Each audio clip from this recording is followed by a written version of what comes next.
So this short conversation will regard mainly Georgia and, of course, current problems, current issues, and our approach to these issues. So just in a few minutes, maybe a few seconds, we will start.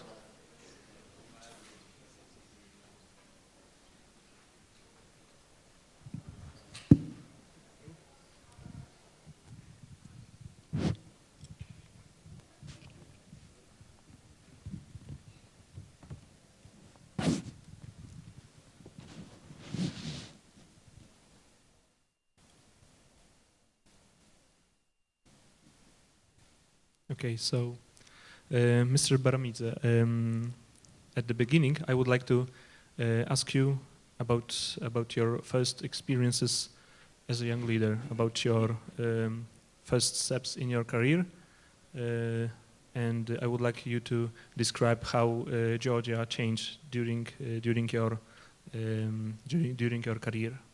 Could you please describe it? Well, first of all, thank you for inviting me again here. It's always a big pleasure and honor to communicate with the distinguished young leaders that are starting their career, that have already started their career in different fields. And I believe I'm already 8th or 9th time here, so it's become I'm getting older with this forum already. And, but I hope we are all still young as far as our mind and approaches are concerned. Well, it's very difficult to speak about myself. I'll just say that it's happened. I never planned to become a politician. It's happened and when I came back in 1988, maybe some of participants even have not been born that moment, from the Soviet Union conscript army. 2 years I spent there. I was really very angry about communists and the Soviet Union. Already before I got there, but after serving conscript 2 years, I was really very much sure that this was evil system and evil empire, and I have to do as a young person everything to help other people and including people from different countries like Baltic states, Ukraine, Moldova, and Georgia to destroy this evil empire and got independence for our countries, because I learned more and more about the past that it was forbidden to teach in schools and universities. And I joined just a national independent movement, 1988, so it's still a very strong communist regime. And my aim was to just help these people to fight for freedom. And I never planned to become a politician. I never thought that I'm special or I'm clever or whatever. I mean, everybody thinks that we are good people, but I never felt that I'm specially clever or specially educated or specially gifted person. So I'm just ordinary guy, but I like to hang around and everything. But I thought. Probably I don't have a right just to hang around and just to study when there is such a huge process going on in my country, fight for freedom. So it was my desire to be part of it and make my country's future. And I wanted to be part of it, and I wanted to be proud of it. Well, in my opinion, it is hard to believe that as you said, you were an ordinary guy. I think, in my opinion, it's hard to believe. I think it's a matter of approach, of motivation, and a lot of hard work that you put in your actions. Yes, but it came step by step. When you have a big aim, so this aim shows you what to do. First, when I participated in the rallies, I understood that we need young people to be more organized. So I came to the point that I need to be one of the organizers in my faculty, anti-communist movement. So I did it. So we organized in the chemical technology faculty in the Technological University, anti-communist movement. So when we organized that, in a few weeks we understand that it's not enough. We need to go larger. So we need to organize it in our university. So then we organized it in university and established anti-communist movement in university. Then in a few weeks we understand that it's not enough. We need to do it in the larger scale, in the scale of Georgia, and got other universities involved. And thanks God there was similar young people like me and my friends in Technical University that had the same thoughts and already the same movement started. So we got organized, we met, and we organized entire Georgia's student movement. So, and then we become already organized force. So we could mobilize young people in a very short period of time. Force of young leaders, actually. Yeah, so, and actually, the young people for this fight for freedom became the major force. Mm-hmm. And young leaders played the major role. Yes, there was politicians and the leaders of the older age, but the main force and main inspiration for the whole nation was the participation of the young people. And it's played very important role for the Georgia to become independent. And actually Georgia, alongside with Lithuania and the other Baltic states, was the first among the former Soviet Union republics during the existence of Soviet Union declaring independence. Mm-hmm. So, and then step by step, with the same logic, I've been moving forward. We organized, there was an issue of the environmental issues in Georgia and destruction of the nature. So we got together with Zurab Joania, latest prime minister, my friend, and I would consider him teacher and mentor, organized the Green Movement and then Green Party, which became a part of the National Front, ecologic sector of the National Front. And then by moving like that way, we've got more and more responsibility, we got more and more people organized around me. So bottom line is that you have to just start do things. You have to have a clear vision, what is the bold mission, and then how to do and what to do. It comes with the steps that you are doing. So it's nothing like extraordinary that somebody was so clear that and so clever that so we came to the some ideas came from the sky. No, when you are doing things, you will understand what should be next step, and then you are getting experience, and you look farther and farther, and you know what to do and how to do. So I think what is probably main advice would be for young leaders to not to wait until somebody will tell you something what needs to be done. You have your idea, you have your vision, start doing it with one person, then another person, then other good guys will join you. And because personal example is really contaminating in the good sense. And then you contaminate others with doing good things. If the idea is, if the way you're doing things are really good and valuable, other people, you can't imagine how quickly will join you. So that was my happiness and joy and luck. We've been doing things appear to be right and inspiring for other young people. So I got lucky to just happen to be in the right moment, in the right place, and do right things. And after this, as you said, contamination of young generation with this strength, with this potential of creating things, how Georgia changed after this? Well, certainly Georgia changed dramatically, though unlike Baltic states that were more, let's say, organized, I would say, and then politically calm and more calculative. Georgia and Georgians, because of our temperament, went through all kind of crazy things. So we experienced all kind of mistakes. We made all kind of mistakes, and we've been blown up on all the landmines that the KGB put in front of us.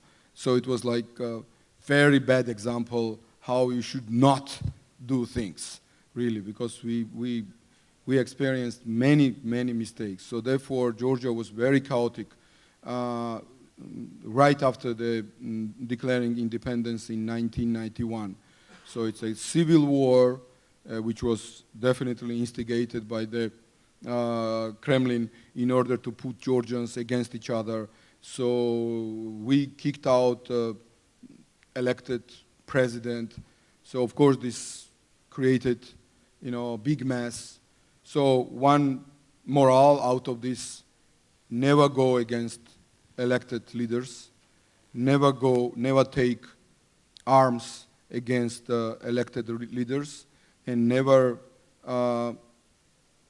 try to help those who want to your country be destabilize yourself, your nation, when it needs stability, when it needs clever leadership, and needs to go in a calm way. I would say these kind of things that we learned, it's important for others not to make the same mistakes. And then it was in Russian invasion in both Abkhazia and South Ossetia, by using radicals and extremist separatists, ethnic separatists. So all kind of problems, and Georgia was really declining in terms of economy, and Georgia was a hopeless country all the way up to 2003 late, when it was one of the most criminalized country, one of the most corrupt country in the world, with degrading state institutions and functional state institutions, and impunity and hopelessness. And I think turning point was clearly Revolution of Roses that happened based on the public demand to fight against corruption and do something to make countries, democratic institutions, effective. So that was our aim from the very beginning, so-called team of young leaders that made Revolution of Roses real, led by Mikhail Saakashvili and Zurab Zhvania. So since then, Georgia experienced dramatic change, and not to prolong too much, Georgia, according to the World Bank, became world's #1 reformer. Georgia, in the easy to do business rating, being 120 something, just few years ago, right after we lost elections in 2012, October 1st, become #8 in terms of easy to do business rating. So you can imagine what a dramatic change we had to make in order to become from 120 something #8, in order to be attractive for businesses and make country to be really leader in terms of easy to do business.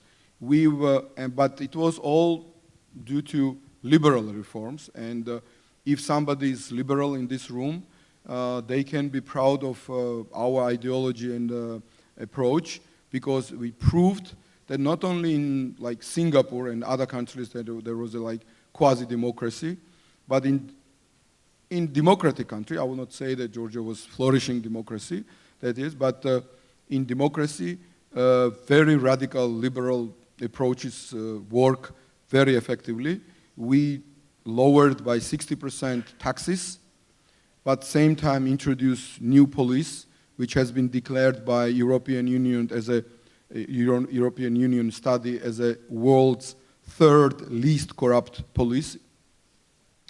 And due to very similar reforms in tax and custom departments as well in prosecutor's office, these two approach, lowering taxes, deregulation, and simplification of the rules, we've got 11 times bigger budget within a few years. We had 80% shadow economy in the country. It went down to the 5%. And as a consequence, we've been able to start moving very, very fastly in terms of providing more money for education, for healthcare, for social needs. We've got 11 times bigger pensions and many, many times bigger budget for education and healthcare and for our police, military. So country went dramatic change, but it's still considered to be in the transition because still we were in such a low place. It's impossible to get out of such a problem, such a poverty and unemployment and bad infrastructure within just 10 years even. But we are in the right track. As I mentioned, World Bank declared Georgia #1 reformer. But of course, after we lost elections, things has changed in certain ways, but still I will not criticize here government that I'm usually criticizing in Georgia because right now we are in opposition. They made big mistakes, but still inertia is quite positive. Georgia anyway moving toward European standards, moving toward NATO membership, EU membership, and Georgia right now is one of the leaders in the Eastern Europe to join European Union, to get visa-free regime, and Georgia is only Eastern European country which is recognized as the aspirant country for NATO membership. So it's a difficult road, but we are moving forward. So my first conclusion is that the good things are influences the other good things, and it's also contaminating, but in the level of kind of revolutions and reforming the administrating parts of society, and in my opinion, it's like more like a domino. If you kick the one element, the others will fall also. And it's you said that police was reformed, and they were the least corrupted. And in my opinion, if you is something like you fix one element, the other elements it have influence on the other elements, and it's society work like this. And would you agree with me with the idea that the healing of the key elements of society will affect the rest one? Mm-hmm. Well, yes, it's influence, but unfortunately it's not that easy like domino is falling one after another. When we talk about reforms, especially anti-corruption reforms, you need to push very hard to that. So it's kind of constructive revolution. So it's definitely influenced positively, but reforms, what happened in Georgia, and now leaders of Ukraine are trying to do. I'm coming from Kiev right now. I've been in Odessa, in Kiev, and I think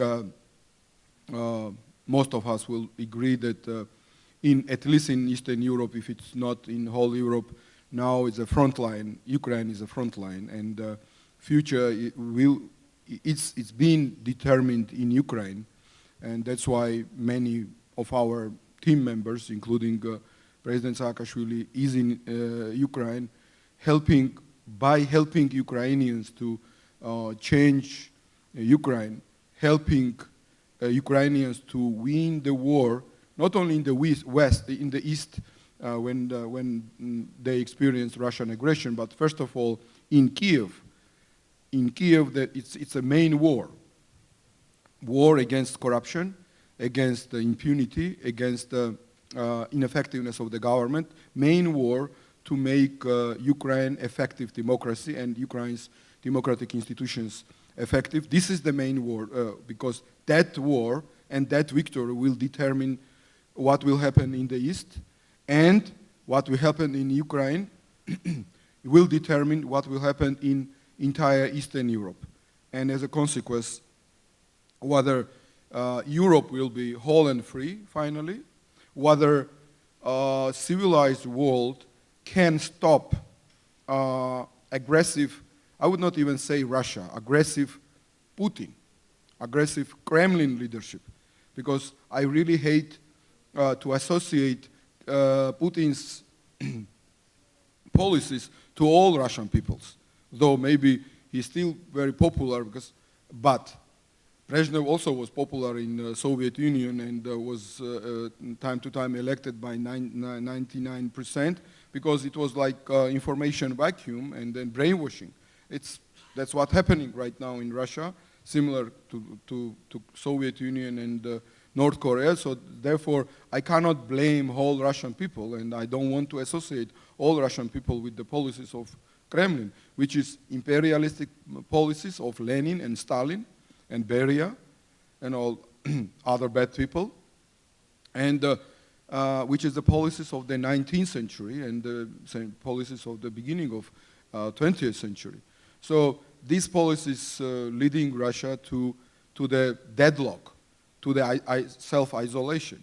So coming back to the Ukraine and the reforms, what will happen in Ukraine will indeed determine in the great extent what kind of future Georgia gonna have, Moldova gonna have, entire Eastern Europe gonna have, and how finally we will see Europe in the future. So therefore, it's very important to learn not only from our successes in Georgia, which become world's #1 reformer, but also from our mistakes. So it's important that people that are experienced, that are right now working alongside with our Ukrainian friends, are using this both experience and trying to push reforms further. But we have in Ukraine, unlike Georgia, other big problem. We have a disintegrated political elite, which was, in case of Georgia, very much consolidated and integrated. And we have a serious number of politicians that are guided not by national interests of Ukraine, but guided by the interests of the oligarchs. So it's a huge fight at this moment, what's going on there. And so we have to do, all of us, goodwill people, have to do what we can in order to help this great European nation that showed the world that they can fight for freedom, and they can die for freedom, they can live for freedom, and they can gain their own freedom, and they can give others better chance and bigger chance to get our final goals, to become a normal European democracies, part of the European Union, NATO, part of the advanced democratic community of the nations. Thank you very much. Maybe someone will have a question from the audience. Okay.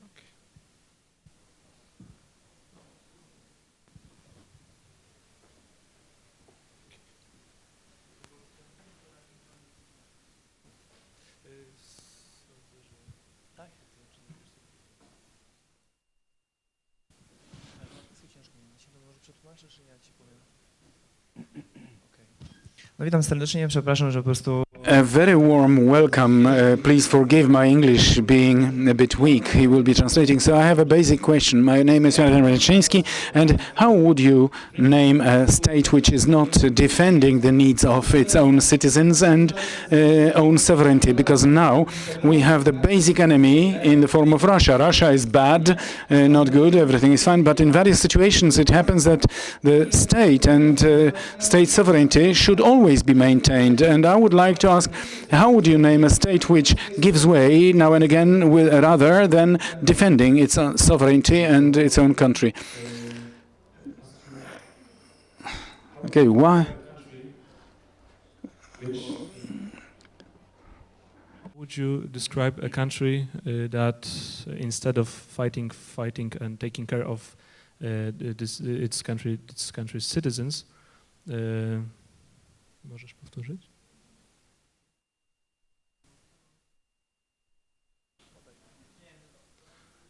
Pawle, podaj mikrofon koledze. Chodzi po prostu o kwestię taką. Well, it's about the following issue, the following question. So from the beginning, yes? Repeat. Sorry that my English is rather poor, it happens. So I wanted to ask you, sir, how would you name a state or authority which is not defending sovereignty of its own country, which now and again is giving way to other countries, permitting them do various things, and especially here, yes, we are fine, you know, the EU, we are a great system, but Russia is always bad, evil. So what then would you, think of sovereignty and taking care of the needs of the citizens of the country? Well, in case of Russia, as I've said, I hate to associate entire Russian nation with the policies of Kremlin, but it's clear that policies of Kremlin are imperialistic policies, and then the system, what we can call what is being built now, is clearly authoritarian system, and in a way is the despotic because we have a case of Chechnya, when the hundreds of thousands people been killed by citizens of the Russia, just without really any serious pretext.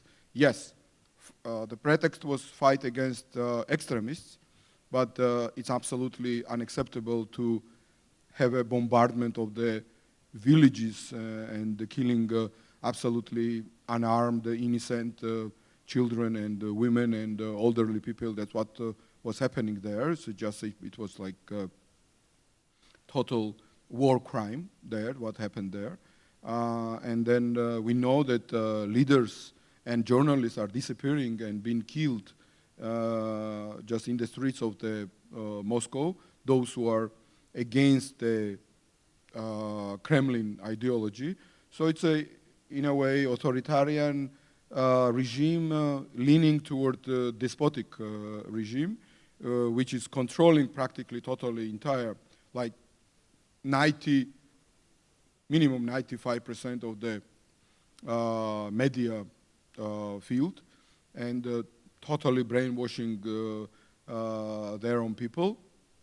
And as you mentioned, instead of taking care of their own problems,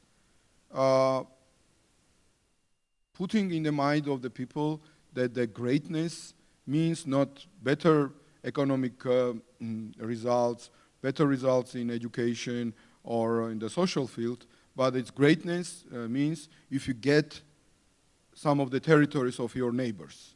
And that's what they describe their mission should be. So certainly this is outdated policies. As I've said, I'll just repeat myself, of the 19th centuries. And inevitably, this will lead this system to the collapse. I don't know when it happens, but I'm pretty sure within maximum 5-7 years period, if it's not much shorter, this system will collapse. And the world must be ready and prepared when this will happen. We have to remember, even stronger, much stronger country, that was the Soviet Union, with all kinds of resources, human resources, economy, strength, power, the control of the area, was being destroyed because of the same kind of mistakes, same kind of ideological problems. And now in the 21st century internet world, things are happening much, much faster. And people know what was past experience, negative experience, and people know examples of the other nations that are not maybe flourishing at this moment, but getting out of troubles and moving toward more progressive system and more progressive society. So Russians in general, as being European nation, cannot tolerate too long time this kind of situation and this kind of system. I believe in it. I believe that Russian nation deserves much better government and much better country to have and to live. And certainly, economic sanctions and fight for freedom from the Ukrainians, Georgians, Moldovans, and others will also help this process to go much quicker. So it's a complex process. We have to hold our positions. We have to survive and move forward. And by surviving and moving forward and showing example to Russians, we will help Russians quicker get out of this situation, get out of this despotic regime of Putin, which is very much in certain elements like of the Nazi regime, in certain elements. Like, for instance, invasion in Georgia and then later in Crimea was very much similar to what Hitler did in Sudetenland. So in many areas, in certain elements, there resembles us this regime, which world has experienced. So therefore, it cannot be stable. It cannot be long-lasting. Thank you very much. Any other questions?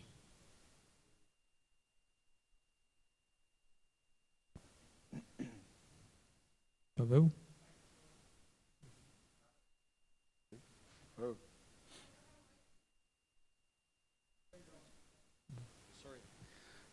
My question about the current situation of Russia.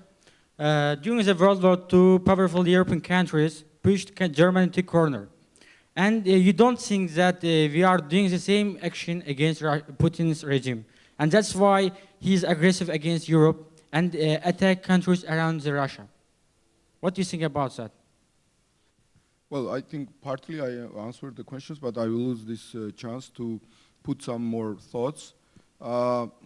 Russians are using, and Kremlin is using also ideology against the Western idea, against Western world, namely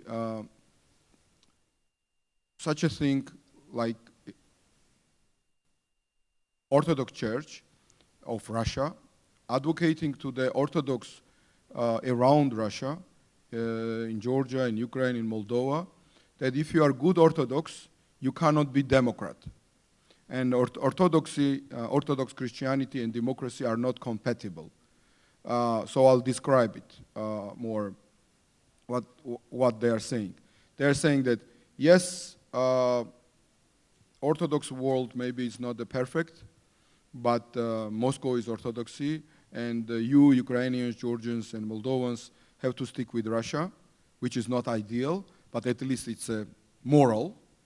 But if you are Democrat, that means that you have to accept gay marriage, and you have to establish the law that will, forcefully, let's say, be put upon your society that you have to accept these laws, and you will become Sodomic society. So for many of you, maybe it's like a reason for joke, but that's what they are preaching and what they are teaching among the people. So they are saying that either you are Orthodox, that means that you have to go toward Russia, or you are Democrat, that means that Sodomic West. So you have to make your choice. So that's why right now it's also a really serious ideological war, which is being picked up, unfortunately, by many Western leaders, many Western radical nationalists that are saying that they are also safeguarding,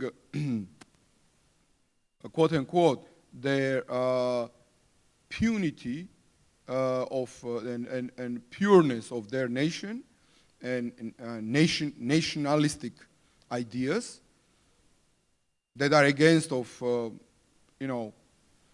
certain liberal rights, that they are admiring Putin and they are helping Putin, they are visiting Putin, they are cooperating with Putin. So it's now more sophisticated war is going on than it was before when the West was confronting Soviet communistic ideology. Putin, as a KGB officer, understood that they have to take off the idea of fighting against business or business idea or idea of market economy, which was absolutely unacceptable for everybody in the West, and said that, okay, I'm not against market economy, but I'm defending now our values. So he's portraying himself as a defender of the values and showing not only Russian people, but people around Russia and even in Western Europe that this is the path, this is the guy who is helping us to defend Europe from those bad guys coming from the Africa, coming from Arab world, from those black guys, Muslims, which are aliens for the European culture. So this is, in that sense, really serious battle. But I would say this is battle between evil and good, between progress and regress.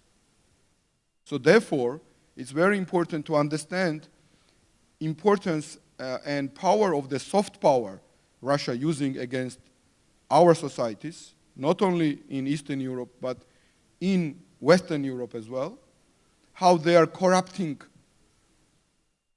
certain media outlets, certain NGOs, certain politicians, certain parties, how they are very effectively using this soft power, corrupting these people in order to, help their ideas to be materialized, in order to not let European societies to be mobilized adequately against this evil.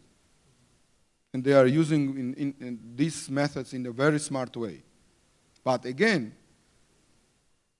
luckily, I do believe Putin itself in Russia won't be able to hold his power because of huge lack of, let's say, sustainability in the ideology and the system he is offering to his own people. And he will be collapsing. And Ukraine's victory, again, coming back to the Ukraine, will help this happens sooner rather than later. When the Russian people will understand that this kind of imperialistic policies to, occupy and annex territories of neighbors, like they are annexing Georgia, Abkhazia, and South Ossetia, and now Ukraine's, and they are occupying practically Moldova's territories with their own proxy regimes. It's going nowhere, and it's not effective, and it's damaging Russia itself. And that will be the main impulse for Russian people to really do serious things to change the regime. Thank you very much. Okay, yes, of course. No. Thank you. My name is Jana. I'm from Ukraine, and first of all, let me thank you for helping Ukraine. I didn't know you were from Ukraine. We truly appreciate your help with crisis and your advising to our government. We have to say that there are three of us from Ukraine here, and you just sparked our curiosity by saying that you just got from Kiev, and we just wanted to ask you three questions. And first of all, what steps against corruption have been taken thus far? To what extent you, as an international advisor, think the situation has changed already? And third, what is on agenda in Kiev right now against corruption, and what you personally and people like yourself advise to our government at the moment? What is the most crucial to change? Thank you. Well, so we have to spend the whole day here because it's a huge issue. And, well, what we are advocating and advising Ukrainian government is to deregulate, decrease taxes, decrease number of bureaucrats,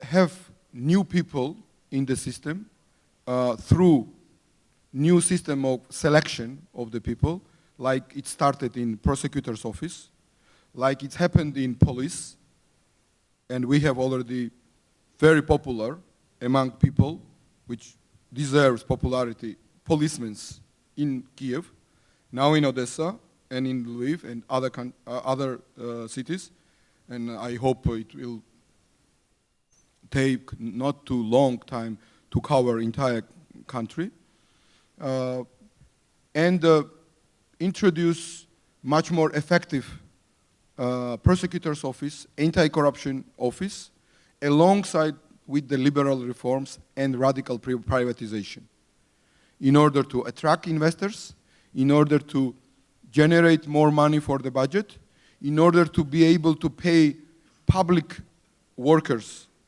enough good salary, because I cannot understand the point of the current Prime Minister of Ukraine when he's advocating for lower, further salaries for bureaucrats. Bureaucrats are not enemies of the nation. Bureaucrats are servants of their own nation. Of course, too much bureaucracy is like a medicine. When you take medicine in a measured way, it's cure. When you have it too much, it's poison. When you have bureaucracy too much, what is the case in Ukraine right now, it's a destruction for the nation. When you have bureaucracy small rather than big but effective, when you have small government rather than big but effective, you can achieve a lot, and we have a Georgia's case. Bureaucrats should have a decent salary, but bureaucrats should know that if they broke the law, if they take bribes, as it's happening in 99% cases in Ukraine, unfortunately, they will get in jail.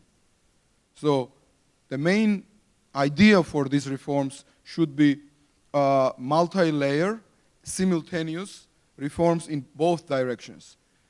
Punitive measures and stimulus, stick and carrot. And it should be overwhelming in every area. It should be simultaneous in every area. Is it possible? Of course it's possible. Why? Because we have, again, Georgia's model, which was more corrupt, more criminalized. We had Georgian people that is much more emotional and doesn't like to obey law. We all know this. And exactly because of that, if it's happened, all what happened in Georgia, and Georgians could do it, Ukrainians can do it for sure.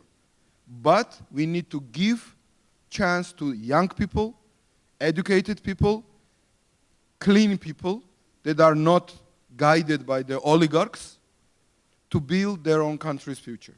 So that's what we are trying to do there as advisors from still friendly but foreign country, but now new Ukrainian citizens, such as President Saakashvili or Eka Zghuladze, Deputy Minister of Interior, David Saquarelidze as a Deputy Prosecutor General, Gia Getsadze as a Deputy of the Minister of Justice, Gizo Uglava as a First Deputy of the Anti-Corruption Agency, and many others that are there, that got Ukrainian citizenship, become citizens of Ukraine, and fighting to change Ukraine as a citizens of Ukraine.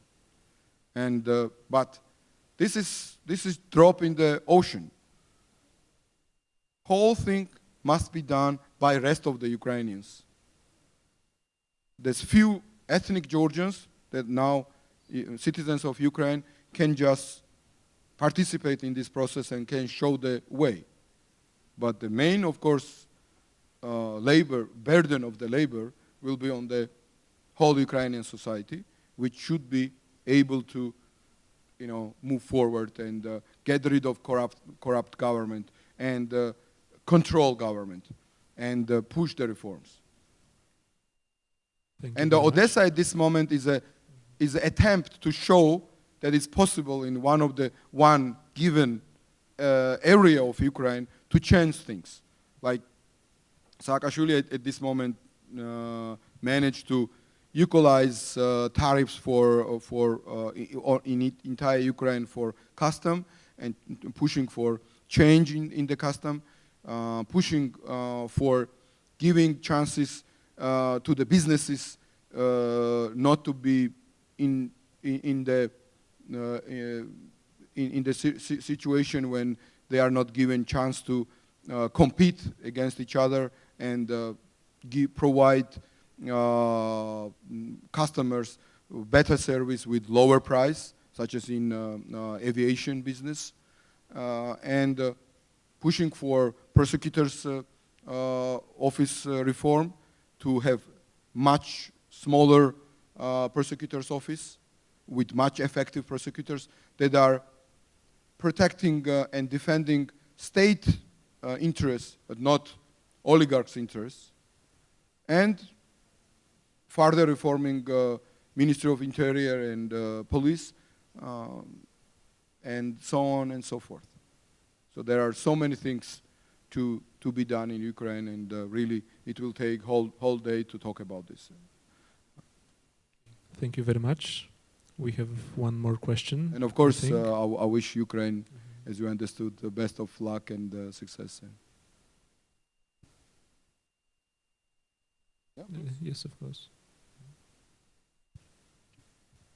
So, thank you so much for very precise explanation and understandable explanation of activities of your team and team of Saakashvili in Ukraine. I have one more specific question to these activities. Where are you from? I'm from Ukraine. Too. Concerning to the team building of Saakashvili, because for me as Ukrainian it is not understandable why without any concourse, without any transparent procedure, Maria Gaidar and Sasha Baravik are getting advisor and very close related persons. So for me it is not very clear why they need to be the heads of Ukrainian region. Very simple answer. Head of region is a politician appointed by President of Ukraine, and their deputies and advisors are also team of politicians. They never and nowhere selected in no democratic country selected by ordinary procedure. But where we have a procedures which was introduced by Saakashvili, it's electing leaders of the so-called municipalities or rayons.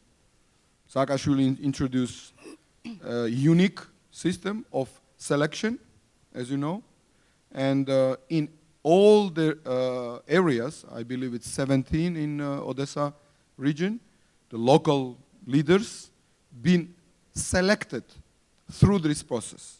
These are bureaucrats. Excuse me, but Masha, bureaucrats must be selected through this kind of process, but politicians are never selected through this process. yeah, it is all understandable, but he appointed Russian experts, Russian assistants, and one of them didn't knew that we are actually in the war with Russia. I mean, Maria Gaidar, you know the situation. So I think it is You think she didn't know?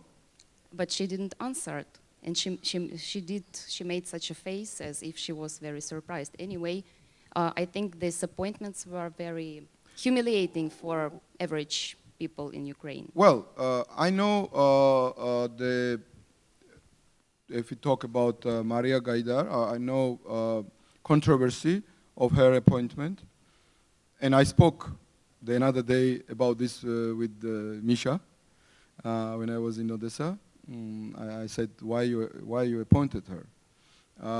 Because she's a former Russian citizen, now she got a Ukrainian citizen.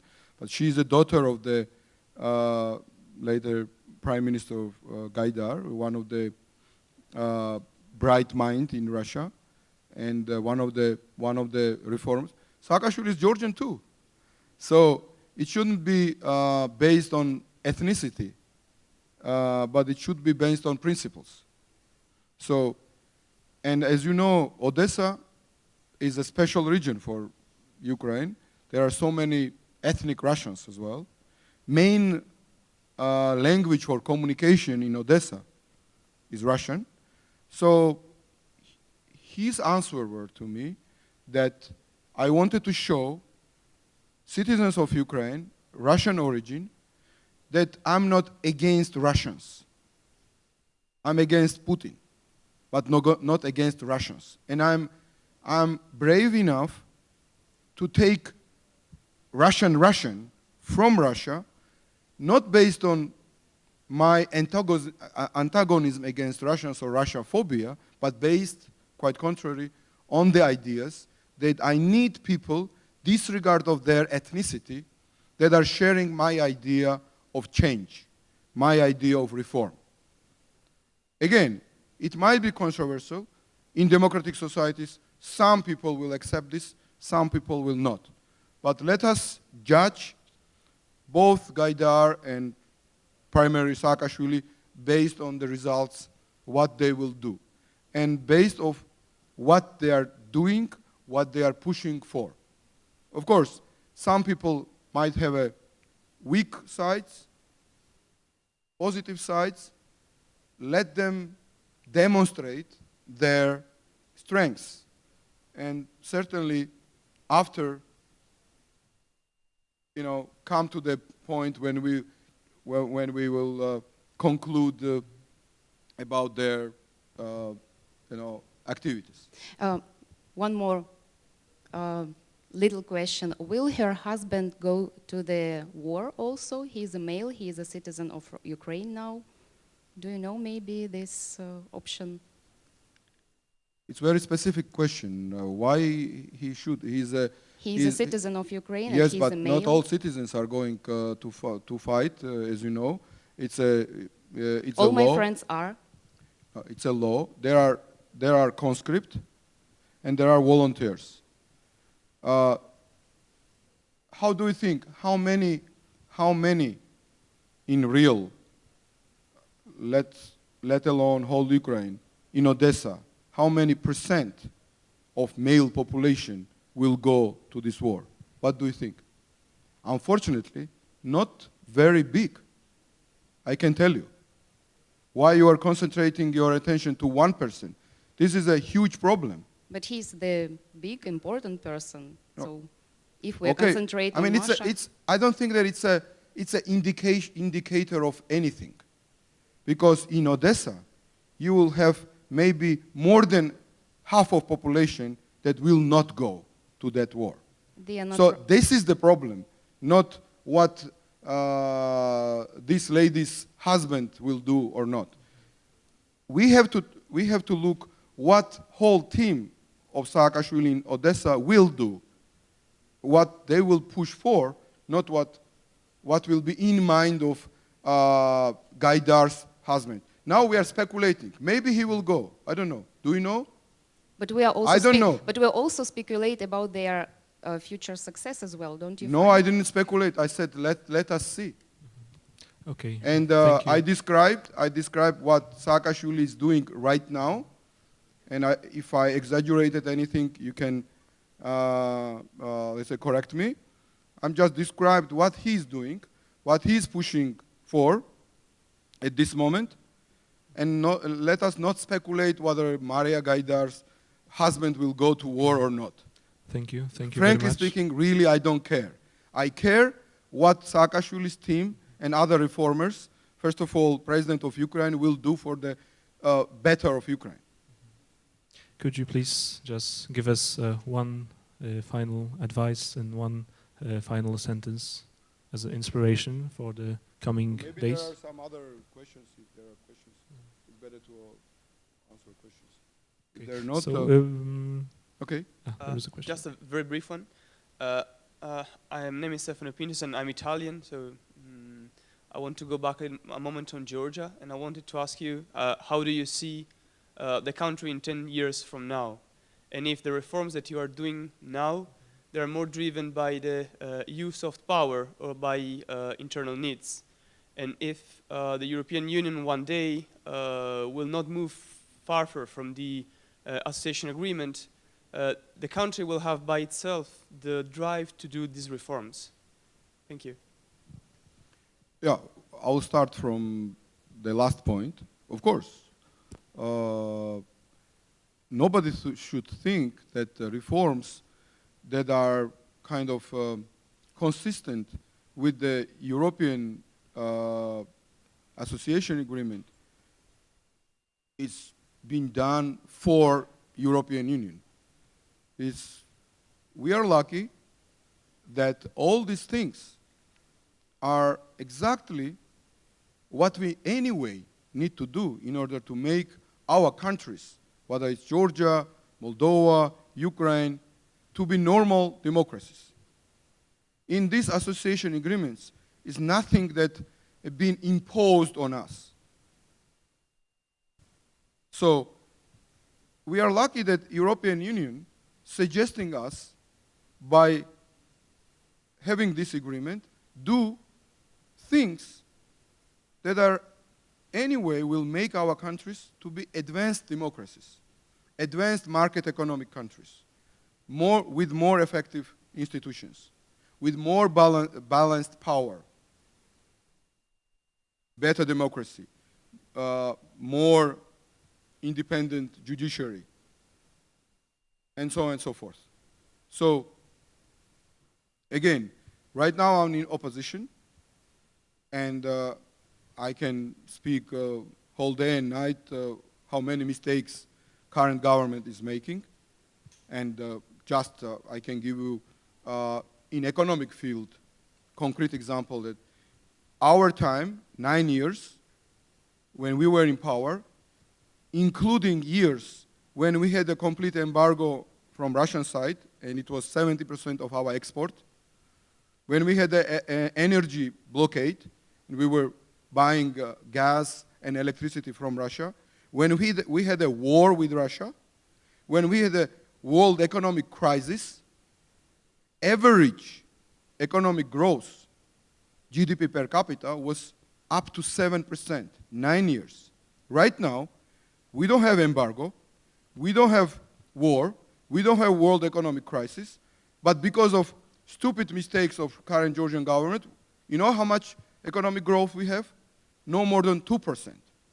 So figures are showing discrepancy in the policies and ineffectiveness. But having said this, I believe Georgia anyway, in a bold way, moving right direction. Why? Because of will of the Georgian people. Nobody, no government, how much I like it or dislike it, can change this. Because this is a firm belief of Georgian government, the Georgian people, to build European society, to build country that is one day part of the NATO, both NATO and European Union. And this idea enjoys in Georgia more than 75% support, and probably never went lower than 71%. So it's a very popular idea. And I see Georgia in 10 years times from now, member of NATO. I do believe this. I doubt about EU membership in 10 years from now. Why member of NATO?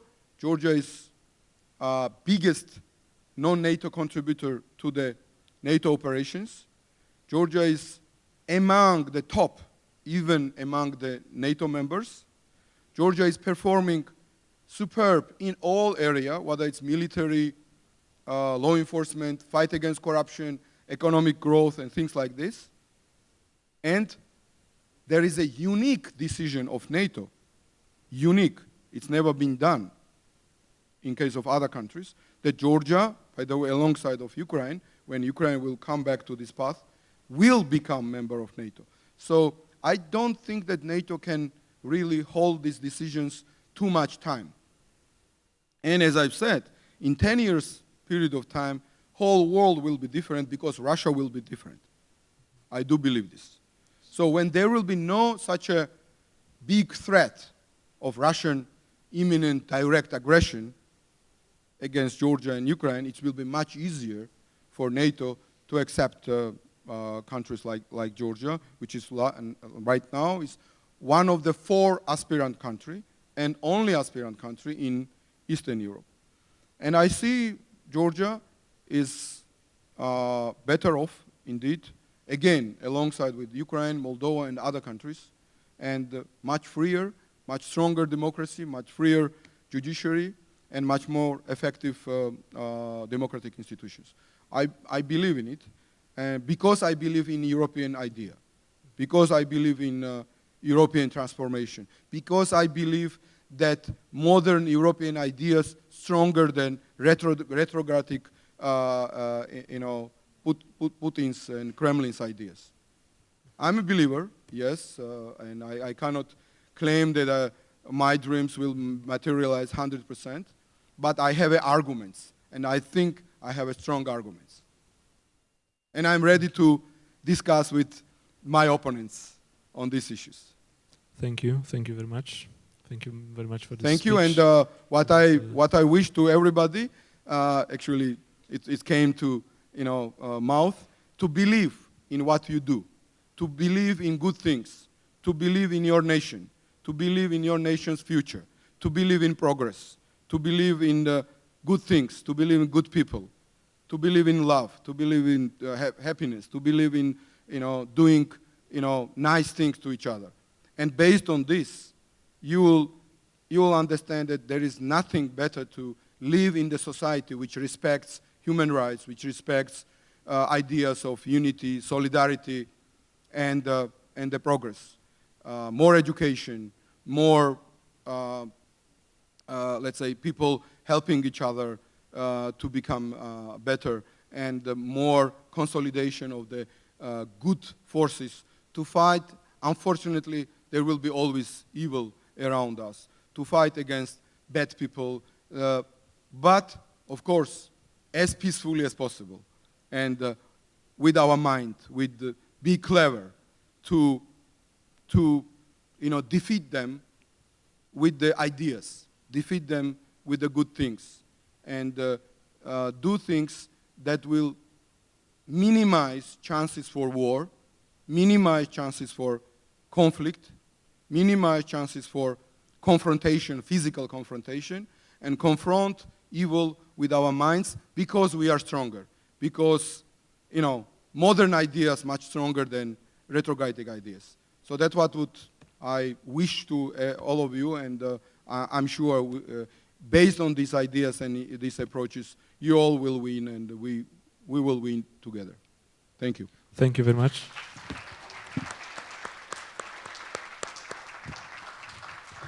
Thank you for this wonderful speech, for this inspiring words.